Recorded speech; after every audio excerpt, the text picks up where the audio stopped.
नमस्कार। जनादेश 2024 में आपका बहुत बहुत स्वागत और अभिनंदन। मैं हूं इस समय आपके साथ गौरव शर्मा। स्वीकार कीजिए मेरी ओर से नमस्कार। लोकतंत्र के महापर्व की महा कवरेज है जनादेश 2024। राजस्थान के सभी 25 लोकसभा सीटों का एक जायजा लेंगे। हर लोकसभा क्षेत्र की नब्ज टटोलेंगे। कौन से लोकसभा क्षेत्र का क्या रहा है इतिहास, क्या रहे हैं ट्रेंड्स, कौन है कैंडिडेट्स और कौन है भीतरघाती, कौन किसके वोट बढ़ाएगा तो कौन किसके वोट काटेगा, कौन से हैं मुद्दे, कौन सी हैं समस्याएं जो आम मतदाता को प्रभावित करेंगी, सब पर डालेंगे एक नजर। जनादेश 2024। जयपुर लोकसभा क्षेत्र 8 विधानसभाओं से मिलकर बना है। आइए उनका एक जायजा लेते हैं।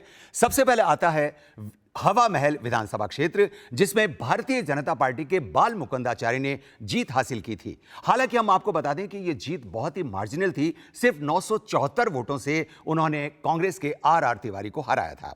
उसके बाद आती है विद्याधर नगर सीट, जहां इस समय प्रदेश की उप मुख्यमंत्री दिया कुमारी विधायक हैं। लेकिन यहां जीत का अंतर बहुत ज्यादा था और भारतीय जनता पार्टी की ओर से लड़कर दिया कुमारी ने 71,000 से ज्यादा मतों से जीत हासिल की थी। सिविल लाइंस को एक बहुत महत्वपूर्ण सीट के तौर पर इसलिए देखा जाता है क्योंकि यहां पर मुकाबला था भारतीय जनता पार्टी के पहली बार चुनाव लड़ रहे एक पत्रकार गोपाल शर्मा का कांग्रेस के एक कद्दावर नेता प्रताप सिंह खाचरियावास से। लेकिन इन चुनावों में गोपाल शर्मा ने पहली बार चुनाव लड़के भी प्रताप सिंह खाचरियावास को शिकस्त दी थी और उनकी जीत का अंतर रहा था 28,000 से ज्यादा। किशनपोल विधानसभा क्षेत्र, जिसमें कांग्रेस के अमीन कागजी ने अपना कब्जा बरकरार रखा था और उन्होंने 7,056 वोटों से जीत हासिल की थी। उसी तरह आदर्श नगर विधानसभा क्षेत्र से भी रफीक खान ने अपने जीत के सिलसिले को बरकरार रखा था और यहां उनकी जीत का अंतर रहा था 14,073। मालवीय नगर कालीचरण सर्राफ की एक पारंपरिक सीट मानी जाती है और पिछले कई बार से वो यहां से विधायक निर्वाचित होते रहे हैं और इस बार भी भारतीय जनता पार्टी की ओर से लड़कर उन्होंने 35,494 मतों से जीत हासिल की थी। सांगानेर विधानसभा क्षेत्र अचानक अपने आप में इतना महत्वपूर्ण बन गया था क्योंकि किसी को भी नहीं लग रहा था कि वहां से भारतीय जनता पार्टी के प्रत्याशी भजनलाल शर्मा कुछ ही दिनों के बाद में राजस्थान के मुख्यमंत्री बनेंगे। यहां भजनलाल शर्मा ने भारतीय जनता पार्टी की सीट से लड़कर 48,081 मतों से जीत हासिल की थी।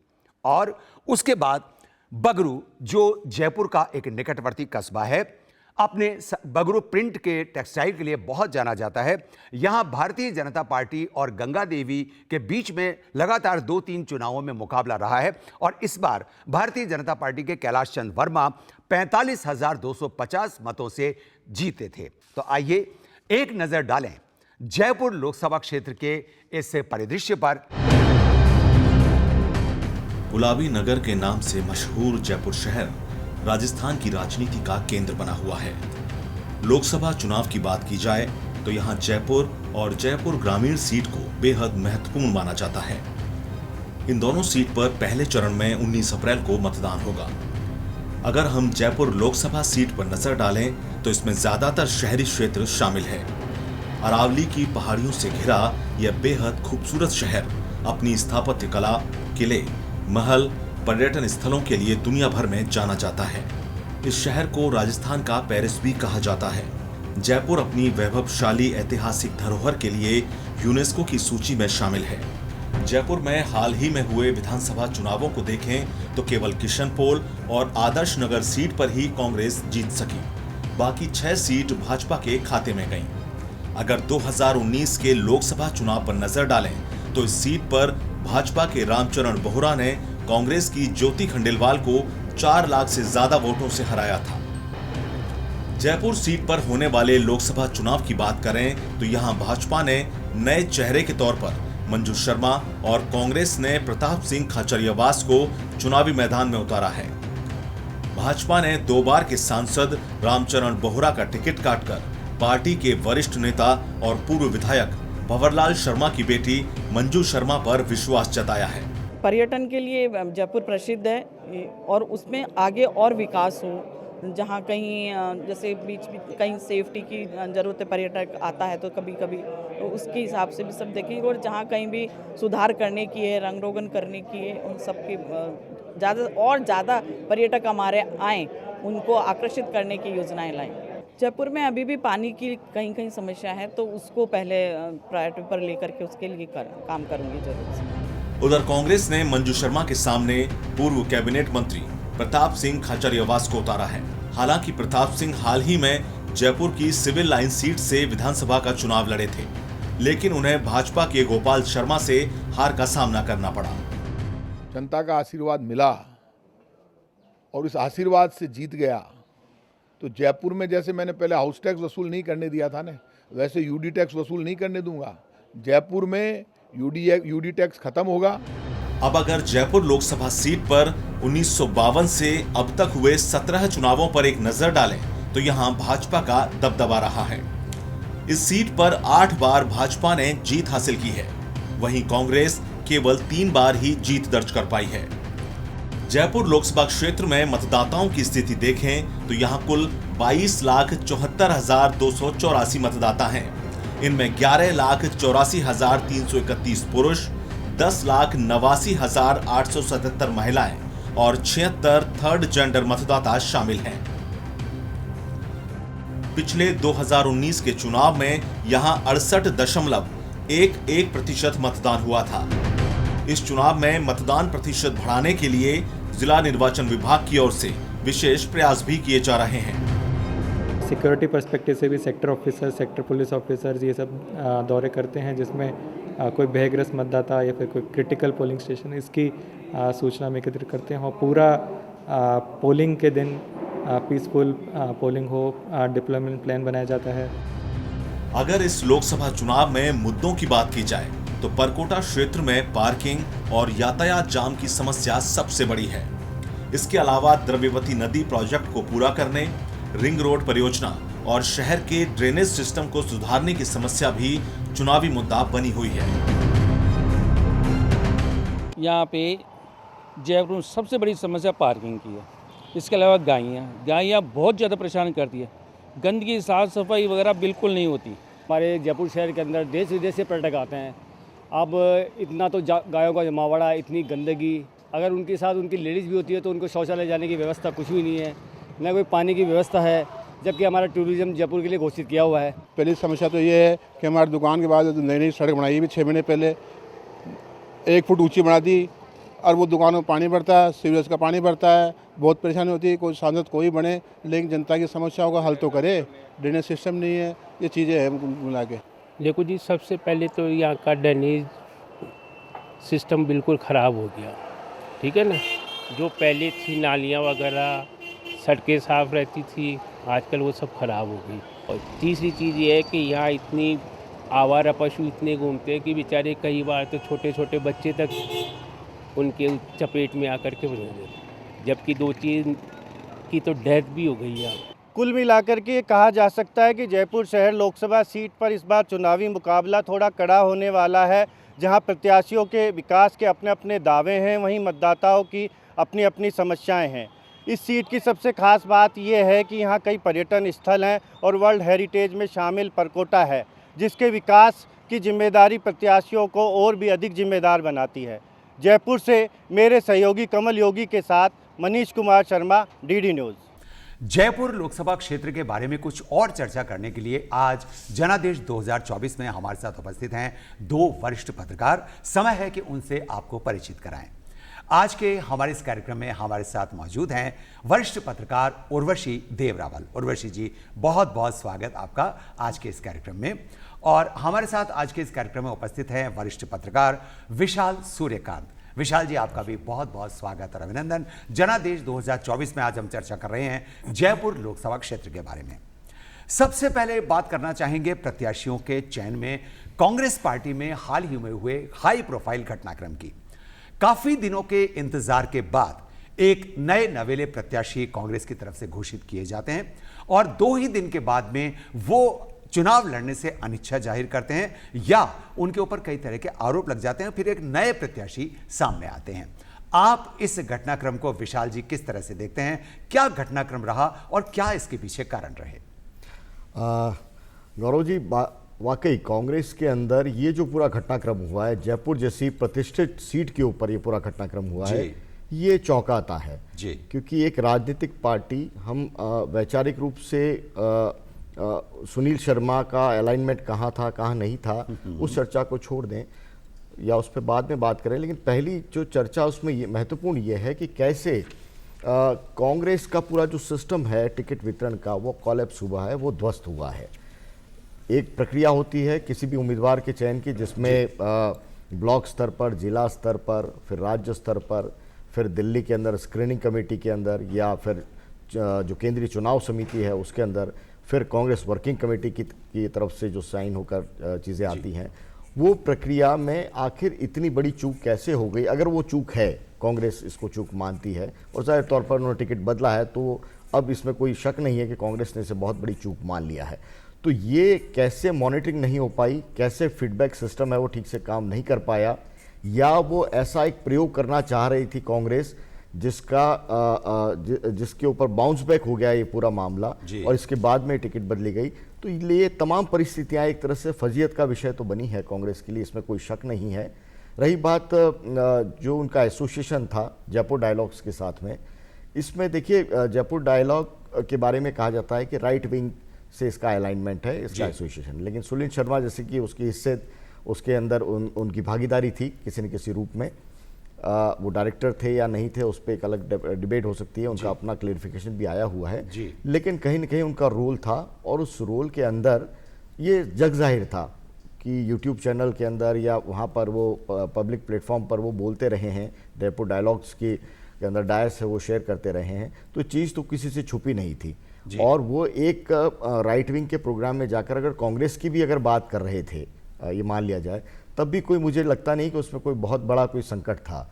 लेकिन यहाँ मुझे लगता है कि जिस तरह से सोशल मीडिया पर पूरा ये ट्रेंड चला और जयपुर की जो आबादी है उसके अंदर 10 से 15% के आसपास है मुस्लिम कम्युनिटी है, तो मुझे लगता है कि उस कम्युनिटी के वोट न केवल जयपुर में बल्कि पूरे कंट्री वाइड कहीं डिवीजन उस रूप में ना हो जाए और एक बड़ा मुद्दा ना बन जाए। तो कांग्रेस ने एहतियात बरती कि टिकट है वो बदल लिया जाए। तो जो विषय है टिकट बदलाव का वो स्थानीय होकर रह गया, इसका देशव्यापी जो असर है वो कांग्रेस है, उसने कोशिश की कि वो असर उस रूप में ना हो और माइनॉरिटी में कोई गलत मैसेज ना जाए। अब ये कोशिश कितनी कामयाब रही है ये तो कांग्रेस के लोग ही बताएंगे, लेकिन वैचारिक जो भिन्नता एक कांग्रेस की खासियत हुआ करती थी एक दौर में, मुझे लगता है कि वहाँ कहीं ना कहीं उस पूरे विचारधारा से वो डिरेल हुए हैं और इसी वजह से यहाँ पर सुनील शर्मा का टिकट है वो कटा है। लेकिन क्या आपको ये नहीं लगता कि सुनील शर्मा जी ने जो पहले टिकट को एक्सेप्ट किया, पूरी तरह से उन्होंने अपने प्रत्याशी के रूप में अपने चयन को स्वीकार कर लिया था, तो कहीं ना कहीं उन्हें ये उम्मीद रही होगी कि ये जो मुद्दा है वो इतना ज्यादा नहीं उछलेगा, और अगर ये मुद्दा नहीं उछलता तो कोई बात भी नहीं होती। क्या सोचते हैं? नहीं, जाहिर तौर पर सुनील शर्मा को तो पता ही था, और सुनील शर्मा क्या जयपुर के तमाम नेताओं को पता था, राजस्थान के नेताओं को पता था, और वो शायद यही उम्मीद लगा रहे थे कि इतना बड़ा विषय ये बनेगा नहीं। और क्योंकि सुनील शर्मा है वो कांग्रेस के अंदर भी उनकी सक्रियता है वो उस रूप में लगातार बनी हुई थी जी। तो लेकिन जैसा कि राष्ट्रीय स्तर पर ये मुद्दा उठा, शशि थरूर ने उस पर ट्वीट किया और फिर ये एक राष्ट्रीय मुद्दा बना, और शशि थरूर जैसा बड़ा नेता जो कांग्रेस वर्किंग कमेटी के अंदर एक महत्वपूर्ण भूमिका है, कहीं ना कहीं वो पूरे देश में वो आवाज फैल गई जी, वो अगर आपत्ति उठाते हैं तो फिर कांग्रेस को कोई ना कोई डिसीजन लेना था, और इसी के चलते मुझे लगता है कि सुनील शर्मा की टिकट है वो काटी गई। उर्वशी जी, जैसा कि अभी विशाल जी ने भी बताया कि जब किसी पार्टी में एक प्रत्याशी चयन की प्रक्रिया होती है तो बहुत सारी, छोटे से लेकर के बड़े स्तर तक बहुत सारी ऐसी बैठकें और बहुत सारी ऐसी स्क्रूटनी फिल्टर्स होते हैं, उसके बाद ही प्रत्याशियों का चयन होता है। और ये एक प्रक्रिया ऐसी है कि जिसमें बहुत बड़ी बड़ी राजनीति सामने होती है। लेकिन क्या इस स्तर पर कांग्रेस आला कमान स्तर पर कभी इस बात को पॉइंट आउट नहीं किया गया? क्या कहना चाहेंगे? कांग्रेस ने शायद ये अनुमान नहीं लगाया होगा कि ये इतना बड़ा कंट्रोवर्शियल इशू बन जाएगा जी, और उन्होंने एक तरह अच्छा किया कि चेंज कर दिया, बिकॉज नहीं तो बीजेपी को एक हैंडल मिल जाता कांग्रेस के खिलाफ। तो उन्होंने प्रीएम्प्ट करके उन्होंने सोचा सेफ हम खेलें और लेट्स चेंज द टिकट, तो उन्होंने प्रत्याशी तो चेंज कर दिया जी। तो एक तरह से उन्होंने किया, बट ये तो डेफिनेटली है कि इतने फिल्टरिंग हुई है, लोगों को पता भी रहा होगा सुनील जी का एसोसिएशन।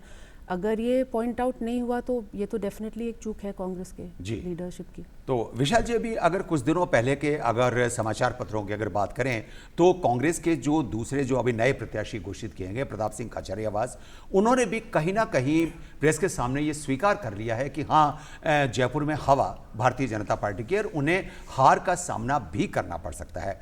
क्या आप इसको एक हाफ हार्टेडली लड़ा हुआ चुनाव नहीं कहेंगे? देखिए, ये बात तो तय है कि प्रताप सिंह खाचरियावास ने टिकट चाही नहीं थी। उन्होंने दिल से चुनाव लड़ा था, विधानसभा चुनाव, और वहां पर उनको उम्मीद गोपाल थी कि शर्मा जी से शिकस्त मिली थी। जी, वहां उनको शिकस्त मिली और उसके बाद से वो जो झटका लगा था, जी, उनको उम्मीद नहीं थी कि अगले 2-3 महीनों के अंदर ही उनको टिकट मिल जाएगा इन परिस्थितियों में और उनको चुनावी मैदान में उतरना पड़ेगा।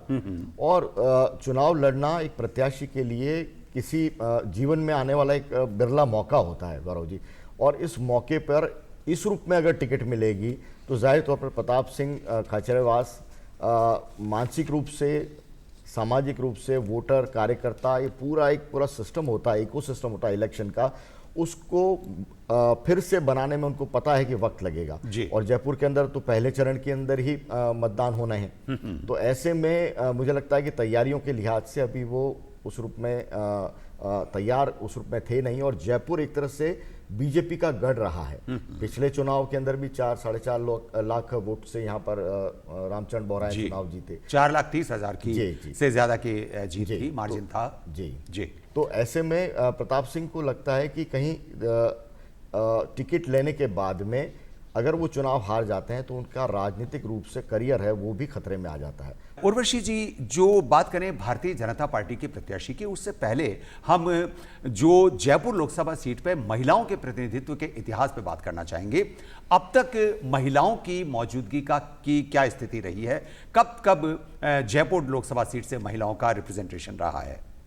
जी, तो जयपुर सीट पे 17 चुनाव हुए हैं, उसमें से सिर्फ एक बार महिला को उतारा गया था, वो थी जयपुर जो पूर्व राजघराना है गायत्री देवी, उन्होंने 3 बार रिप्रेजेंट किया सीट को स्वतंत्र पार्टी से। 62, 67 और 71 में। उसके बाद सारे प्रत्याशी मेल रहे हैं। तो भाजपा ने पहली बार एक महिला कैंडिडेट को उतारा है जयपुर सीट से। लेकिन हमारा आपसे ये पूछना होगा कि जैसा अभी हमने बात की कि पिछले चुनाव में रामचरण बोहरा 4,30,000 के एक बहुत ही सुरक्षित मार्जिन, अगर पूरे देश भर के परिदृश्य की भी बात करें तो 4,30,000 का जो मार्जिन होता है वो एक बहुत ही सुरक्षित और बहुत ही सिक्योर्ड मार्जिन कहा जा सकता है। इतने सुरक्षित मार्जिन के बाद भी रामचरण बोहरा को रिपीट नहीं करके मंजू शर्मा जी को टिकट दिए जाने के पीछे आप क्या कारण समझती हैं? तो इसमें तो जो बीजेपी सेंट्रल लीडरशिप है या हाई कमांड है, उन्होंने ये तय किया था। 2 कारण, मतलब एक तो था कि उन्होंने सोचा अगर किसी मेल कैंडिडेट को रामचरण बोहरा जी का टिकट अगर कटता और किसी को लाते ना, तो उसमें ये पॉसिबिलिटी थी कि भीतरघात होता, कोई नाराजगी होती।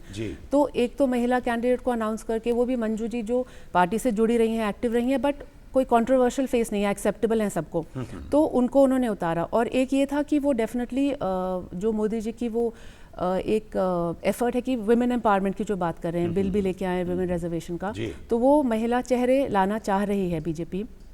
तो उन्होंने ये देखा कि एक ये बीजेपी के लिए एक सेफ सीट मानी जाती है जयपुर, तो यहाँ से उन्होंने सोचा कि समीकरण ठीक बैठते हैं, तो उन्होंने वुमेन कैंडिडेट को इस बार ही उतारा है। यानी कि जो बात 2029 से लागू किए जाने के बारे में प्रस्तावित है कि 2029 के चुनाव से ये विमेन एम्पावरमेंट, जो नारी शक्ति वंदन अधिनियम को अमल में लाया जाएगा, उसकी कहीं ना कहीं शुरुआत भारतीय जनता पार्टी की ओर से कर दी गई है। क्योंकि ये बात उठ रही थी बार बार कि बीजेपी तब लाना चाह रही है, तब से अभी से क्यों नहीं, तो उन्होंने इसी इलेक्शन से ऑल ओवर द कंट्री ऐसे सीटें बहुत सारी हैं, I think about 100 seats women को दी हैं बीजेपी ने। जी विशाल जी, मंजू शर्मा जी को टिकट दिए जाने और रामचरण बोहरा जी का टिकट काटे जाने के पीछे आप क्या कारण मानते हैं, जबकि एक बहुत सुरक्षित मार्जिन था उनके पास? जी हाँ, बिल्कुल। एक तो बड़ा कारण जो उर्वशी जी ने बताया बिल्कुल सही है कि एक महिला प्रत्याशी एक सिंबॉलिक, जो पॉलिटिक्स के अंदर एक सिंबॉलिक एक्शन होता है, जेस्चर होता है, उसके मुताबिक बीजेपी को यहाँ पर टिकट देनी थी। और हमने देखा कि कई सीटों के ऊपर महिला उम्मीदवारों को इस बार टिकट नहीं मिली है, तो उसको भी यहाँ पर बैलेंस करने की कोशिश की गई। और दूसरा, रामचरण बोहरा की जो जीत है, उस जीत के अंदर अगर हम देखें तो जयपुर का ये गढ़ रहा है भारतीय जनता पार्टी के लिए, तो इसमें व्यक्ति महत्वपूर्ण नहीं होता। भारतीय जनता पार्टी इस बात को समझी है कि जयपुर जैसी सीट है, उसके अंदर नए प्रयोग किए जा सकते हैं, और रामचंद्र बोहरा के रूप में भी एक नया प्रयोग किया गया था जी। तो उसके बाद में अब ये मंजू शर्मा जिस रूप में, जिस परिवार से वो जुड़ी हुई हैं, तो आरएसएस के कद्दावर वहाँ पर नेता भंवरलाल शर्मा उनकी बेटी हैं, तो जाहिर तौर पर भारतीय जनता पार्टी को ये मुफीद लगा है कि मंजू शर्मा बहुत प्रॉमिसिंग कैंडिडेट हो सकती है। जो आज की राजनीति है भारतीय जनता पार्टी की, उसमें मंजू शर्मा का कैंडिडेचर है वो ज़्यादा प्रॉमिसिंग लगता है बीजेपी जी। अगर उर्वशी जी, आपको अभी हमारे सामने दो प्रमुख प्रत्याशी, और ऐसा माना जा रहा है कि अभी तक जो स्थिति बन रही है उसमें जो प्रमुख जो कंटेस्ट होगा वो मुख्य रूप से इन्हीं दोनों में होगा। अगर इन दोनों प्रत्याशियों के 2 प्लस पॉइंट और 2 माइनस पॉइंट्स आपको बताने को कहे जाए तो उर्वशी जी क्या बताएंगे? पहले बात करते हैं मंजू शर्मा जी के 2 प्लस पॉइंट्स और 2 माइनस पॉइंट्स। तो मंजू जी का तो आई थिंक एक तरह से प्लस पॉइंट उनका नॉन कंट्रोवर्शियल होना कि वो पार्टी में एक्टिव रही हैं, बट यू नो जब उनका नाम आया था सामने मीटिंग में तो सारे नेता मोरलेस अग्रीड थे उनके नाम पे, तो ऐसे कोई उस पर दिक्कत नहीं हुई उनके नाम पे। तो एक वो उनके लिए प्लस है कि यू नो पार्टी लगकर काम करेगी उनके लिए। और दूसरा है कि वो भंवरलाल जी की बेटी हैं, पुराने टाइम से जुड़ी हुई हैं, आरएसएस से हैं, तो वो बीजेपी का कार्डर यहाँ स्ट्रॉन्ग है, तो वो उनके लिए भी एक प्लस पॉइंट रहेगा। एंड आई थिंक एक नेगेटिव अगर माने तो यही जो हम बात कर रहे हैं कि you know she is not a known face, तो वो एक तरह से नेगेटिव में भी देखा जा सकता है कि जाना माना चेहरा नहीं है वो इतना। जी विशाल जी, आप क्या 2 प्लस पॉइंट्स और 2 माइनस पॉइंट्स बताना चाहेंगे दोनों प्रमुख प्रत्याशियों के? देखिए, एक तो मंजू शर्मा की महिला उम्मीदवारी एक बड़ा फैक्टर है, और जयपुर की अगर आबादी को अगर हम देखते हैं 22 लाख से ज़्यादा वोटर हैं। अगर आंकड़ों के लिहाज से मैं देखूं 22,87,000 वोटर्स हैं जी। और उसके अंदर 10,96,417 महिला वोटर्स हैं, लगभग आधी आबादी। तो जयपुर की आधी आबादी किसी कैंडिडेट के साथ में जुड़ेगी तो उसका एडवांटेज जाहिर तौर पर पार्टी के उम्मीदवार को मिलेगा। तो ये तो एक बहुत बड़ा पॉलिटिकल मैसेज है और ये बहुत बड़ा एडवांटेज भी है। और दूसरा, जैसे मैंने बताया कि जिस वैचारिक संगठन से जुड़े परिवार से वो हैं, उस वैचारिक संगठन ने जयपुर के अंदर कई सीटों पर विधानसभा चुनाव में एकदम करिश्मा है वो कर दिखाया है। इस लिहाज से उनकी जो उम्मीदवारी है बहुत महत्वपूर्ण हो जाती है। अगर दूसरी तरफ नेगेटिव या हम कहें कि चैलेंज है उनके सामने, वो चैलेंज ये है कि उनकी जो लोकप्रियता है वो विधानसभा चुनाव लड़ी हैं, पूरा जयपुर उनको उस रूप में नहीं जानता, तो वो पहचान करवाना किस रूप में चुनाव तक मतदाताओं को एक तरीके से याद दिलाना, जी उसको फेस बनाना, ये अपने आप में चैलेंज है। और जो दूसरा जो चैलेंज ये है कि कैसे जो जयपुर के अंदर माइनॉरिटी है उसको वो साथ में कैसे अपने साथ में जोड़ती हैं, उन वोटों को कैसे प्रभावित करेंगी, क्योंकि जैसे कि मैंने बताया कि 10% से 15% के बीच में है, तो वो एक डिसाइडिंग फैक्टर हो सकता है। हालांकि वो जिस क्षेत्र में हवा महल में वहाँ पर वोटों का जो परसेंटेज है वो लगभग बराबर का रहा है, लेकिन फिर भी एक विकास के मुद्दे और क्षेत्रीय मुद्दे, स्थानीय मुद्दे, उनके बीच में कैसे तालमेल बिठाएंगे, ये एक बड़ा चैलेंज मुझे नजर आता है। तो ये जयपुर का लोकसभा चुनाव पूरी तरह राष्ट्रीय मुद्दों पर और राष्ट्रीय नेताओं पर केंद्रित रहेगा, या कहीं ना कहीं जयपुर के स्थानीय मुद्दे भी इसमें अपनी अहम भूमिका रखेंगे? नहीं, जयपुर के मुद्दे तो रखेंगे, लेकिन अभी जिस तरह से राष्ट्रीय परिप्रेक्ष्य के अंदर पूरे चुनाव को देखा जा रहा है और अपने आप में इसको देश के भविष्य का चुनाव है माना जा रहा है कि कैसे हम आगे बढ़ेंगे देश में, तो जयपुर उसके अंदर एक बड़ा शहर है, तो यहाँ के मुद्दों को कैसे राष्ट्रीय स्तर पर जोड़ा जाए, जैसे कि यहाँ का रेल सेवाओं का विस्तार है या सड़क का विस्तार है, ये ऐसे इशू हैं जो नेशनल जो पर्सपेक्टिव चल रहा है डेवलपमेंट का, उसको भी टच करते हैं, और जयपुर के मुद्दे हैं स्थानीय विकास के, उसको भी टच करते हैं। कांग्रेस ने शब्द दिया वर्ल्ड क्लास सिटी, और भारतीय जनता पार्टी की तरफ से, मोदी जी की तरफ से दिया गया स्मार्ट सिटीज। क्या आपको लगता है कि पिछले 10 सालों में दोनों सरकारों ने अपने अपने विजन के साथ काम किया, लेकिन क्या किसी तरह का बदलाव, अगर हम स्मार्ट सिटी की तरफ कहें या एक वर्ल्ड क्लास सिटी की तरफ कहें, क्या कोई बदलाव आपको नजर आता है उर्वशी जी? जी बिल्कुल, चाहे आपने कहा शब्दावली बदली है, बट कोई भी गवर्नमेंट जब आती है पावर में, डेफिनेटली उसका कमिटमेंट तो है कि वो डेवलपमेंट का मुद्दा आगे लेके जाए। तो चाहे वो कांग्रेस हो चाहे BJP, obviously they would want कि हम डेवलपमेंट करें। अब बीजेपी आप देखिए, वो तो असेंबली इलेक्शन से ही प्राइम मिनिस्टर जब रैलीज में आ रहे थे उन्होंने ये बात कहनी शुरू कर दी थी कि आप डबल इंजन की सरकार बनाओ तो जो आपका डेवलपमेंट के सारे इश्यूज हैं उनको गति मिलेगी। और अभी भी बीजेपी उसी नैरेटिव को बना रही है कि भाई डबल इंजन की सरकार है तो राजस्थान को ज़्यादा फायदा मिल रहा है विज़ावी जब कांग्रेस थी उसके, इफ़ यू कंपेयर। तो इस इशू को फिर इंफ्रास्ट्रक्चर से आप जोड़ के देख लीजिए, चाहे वो ट्रांसपोर्टेशन का हो, रेलवेज का हो, डेवलपमेंट ऑफ ये एयरपोर्ट्स का हो, हेल्थ हो, एजुकेशन हो, सारे जितने भी issues all cities are facing, जितने सिटीज़ भी बड़ी सिटीज़ जो ग्रो कर रहे हैं इन सब में डेवलपमेंट चैलेंजेस हैं। तो इस तरह से बीजेपी अपना विजन अभी, और आप देखिए उन्होंने जो प्रॉमिसेस किए थे, उन्होंने कोशिश करी कि लोकसभा से पहले मेन तो हम डिलीवर करें। तो चाहे वो ERCP वाला रहा हो, चाहे यमुना वाला रहा हो, चाहे गैस सिलेंडर वाला हो कि प्राइस कम, पेट्रोल प्राइसेस रिवाइज करी। तो ये सब एक तरह से उन्होंने मैसेज देने की कोशिश करी कि भाई हमने जो आपको प्रॉमिस किए थे, जो मोदी की गारंटी, वो हम आपको डिलीवर कर रहे हैं। तो विशाल जी, परिसीमन से पहले की अगर बात करें तो पूरा जयपुर जिला एक जयपुर लोकसभा क्षेत्र था, लेकिन परिसीमन के बाद अब ये जयपुर ग्रामीण और जयपुर शहर में बदला है।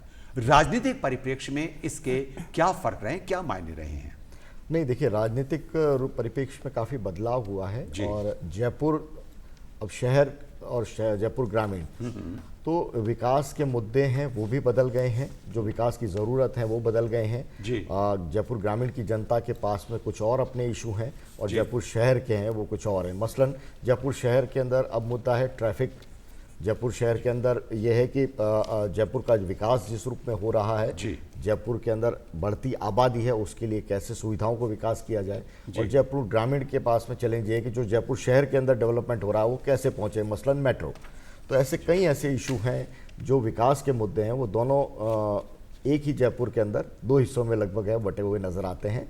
और ये इन दोनों सीटों के ऊपर अलग अलग मुद्दों को कैसे फेस करना है, ये पॉलिटिकल पार्टीज के लिए एक बड़ा चैलेंज है। जी उर्वशी जी, बहुत कम समय है हमारे पास, बहुत संक्षेप में जानना चाहेंगे कि स्थानीय मुद्दों की आपने बात कही कि जैसा कि विशाल जी ने बताया कि स्थानीय और राष्ट्रीय मुद्दों में एक सामंजस्य बैठाकर इस चुनाव को आगे बढ़ाने का प्रयास किया जाएगा। जयपुर के कौन से ऐसे स्थानीय मुद्दे और विषय हैं जो इस चुनाव में अपनी महत्वपूर्ण भूमिका निभा सकते हैं? बहुत संक्षेप में हम बात करेंगे आपसे भी और विशाल आपसे भी। मुझे लगता है इश्यूज तो डेफिनेटली जो हर सिटी चैलेंज फेस कर रही है, जैसे बढ़ती आबादी है, तो ट्रैफिक मैनेजमेंट का हो गया, चाहे वो इंफ्रास्ट्रक्चर का हो गया, वो बेटर एजुकेशन हो, बेटर हेल्थ केयर मिले लोगों को, बेटर पब्लिक ट्रांसपोर्ट मिले, पोल्यूशन से कैसे हम निपटे, ये सब इश्यूज डेफिनेटली रहेंगे। इसके साथ एक ये भी है कि जयपुर का जो, क्योंकि ये जयपुर लोकसभा क्षेत्र है तो इसमें परकोटा भी इसके अंदर आता है और उसको वर्ल्ड हेरिटेज सिटी का जो एक दर्जा मिला हुआ है उसकी लिस्ट में शुमार है।